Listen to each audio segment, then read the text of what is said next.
Hello guys, welcome to our channel. This is Teja. ప్రస్తుతం మనతో పాటు సీనియర్ జర్నలిస్ట్ జయదేవ్ గారు ఉన్నారు. నమస్తే సార్. నమస్తే. సో ఆంధ్రప్రదేశ్లో ఉన్న రాజకీయ నాయకులందరూ కూడా చంద్రబాబు నాయుడు గారు కానీ, అలాగే పవన్ కళ్యాణ్ గారు కానీ, జగన్మోహన్ రెడ్డి గారు కానీ, ఆఖరికి షర్మిల గారు కూడా కానీ, వీళ్ళందరూ కూడా తమ యొక్క సీట్లను కాపాడుకోవడం కోసం, సీట్లను ఆక్రమించడానికి కోసం పోరాడుతున్నారు తప్ప ఎవరు కూడా ఆంధ్రప్రదేశ్ ప్రయోజనం గురించి ఆలోచించట్లేదు. మరీ ముఖ్యంగా స్పెషల్ స్టేటస్ గురించి కూడా ఎవరు ఆలోచించట్లేదు. అండ్ రీసెంట్గా సెంట్రల్ గవర్నమెంట్ కూడా ఒక బడ్జెట్ని ప్రజెంట్ చేసింది.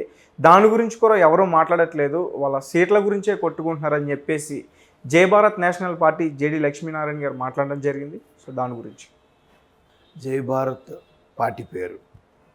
సో ఆయన మాట్లాడారు, బాగుంది. ఇప్పుడు రాష్ట్రంలో ఉండే ప్రధాన రాజకీయ పార్టీలు ఏంటి? వైసీపీ, అదే YSR Congress party, Telugu Desam party, Janasena party.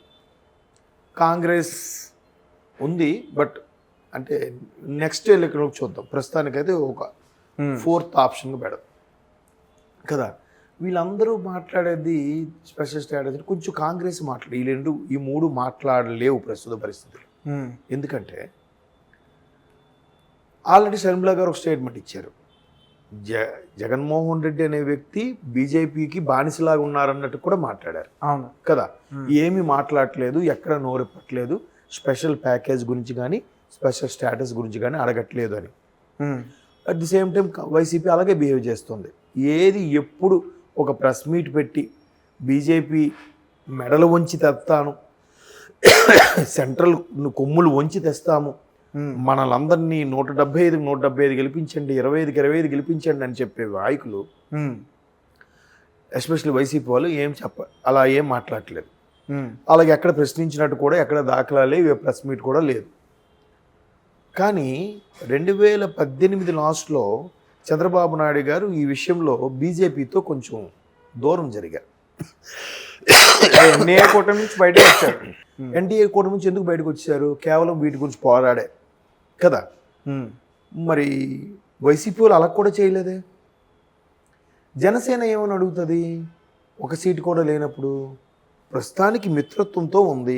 ప్రస్తుతానికి రేపు గవర్నమెంట్ ఎవరు వచ్చినా కూడా ఆంధ్ర ప్రయోజనాలు కాపాడుకోవాలంటే బ్యాడ్ అవ్వకూడదు కదా. సెంటర్లో ఎవరితోనూ బ్యాడ్ అవ్వకూడదు. అది రాజకీయ ఎత్తుగడ, అసలు సిసలు రాజకీయం. మరి అలాగా జేడీ లక్ష్మీనారాయణ గారు చెప్పినట్టుగా సెంట్రల్తో బ్యాడ్ అయిపోతే ఏమవుద్ది? చంద్రబాబు నాయుడు గారు లాంటి పరిస్థితి అవుతుంది. అవును, చంద్రబాబు గారు అలాగ అడిగే కదా బ్యాడ్ అయిపోయారు, అలా ఫైట్ చేసి కదా బయటకు వచ్చేసారు. దానివల్ల ఏమైంది? చాలా రూమర్స్ వినిపిస్తున్నాయి. ఎంత రూమర్స్ వినిపిస్తున్నాయంటే 2019లో చంద్రబాబు నాయుడు గారు ఓడిపోయేంత బ్యాడ్ అయితే అవ్వలేదు, ఈవీఎంలు గ్యాంబ్లింగ్ అయ్యాయని, ఏవేవో జరిగాయని, సెంట్రల్లో బీజేపీ సపోర్ట్ ఉంది కాబట్టి వైసీపీ గెలిచిందని రకరకాల రూమర్స్ వినిపిస్తున్నాయి కదా. దీంట్లో వాస్తవం ఎంత ఉందో తెలియదు. ఇలాగ బ్యాడ్ అవడం వల్ల ఎవరు నష్టపోయారు?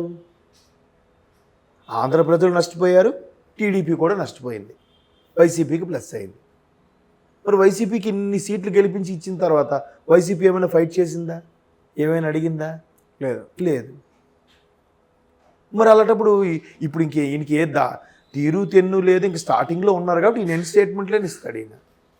రేపు పొద్దున గవర్నమెంట్ ఫామ్ అయ్యాక ఆ ప్రభుత్వాన్ని కాపాడుకోవడానికి పడే తాపత్రయం, ఆ సీట్లు పెంచుకోవడానికి పడే ఇబ్బందులు, అప్పుడు స్టేట్మెంట్లు ఇవ్వమండి ఇలాంటివి. ఎవరు లేరు. ఎందుకంటే అదే వ్యవస్థ.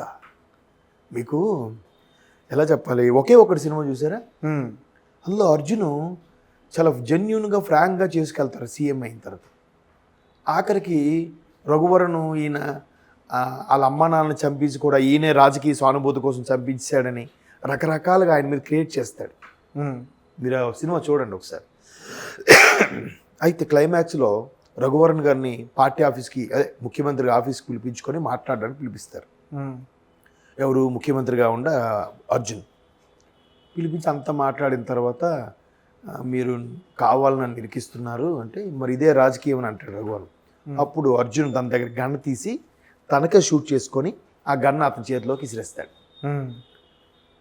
వెంటనే బుల్లెట్ సౌండ్ వినబడేసరికి గన్ మ్యాన్స్ వస్తారు, సెక్యూరిటీ వాళ్ళు. గన్ చూస్తే చేతిలో రఘువర్ గారి చేతిలో ఉంటుంది గన్, ఈయనకి బుల్లెట్ దెబ్బ తగిలి ఉంటుంది.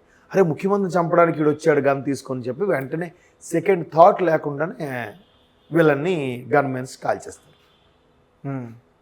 కాల్చిన తర్వాత అప్పుడు ఏమంటాడు తెలుసు అర్జున్ ఆ సెక్రటరీతో, నన్ను కూడా రాజకీయ నాయకుడు చేశారు కదయ్యా అంటే, మీరు ఇప్పుడు నాకేం చెప్పలేదు, నేనేం చూడలేదు అంటాడు.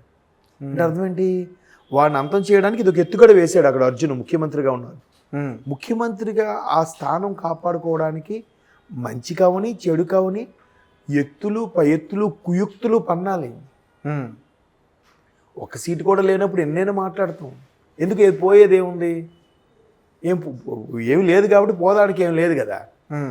కొన్ని సీట్లు సంపాదించుకున్న తర్వాత అప్పుడు ఈ స్టేట్మెంట్ ఇమ్మనండి, ఓకే, లేదా పదవిలో ఉన్నప్పుడు ఈ స్టేట్మెంట్ ఇమ్మనండి.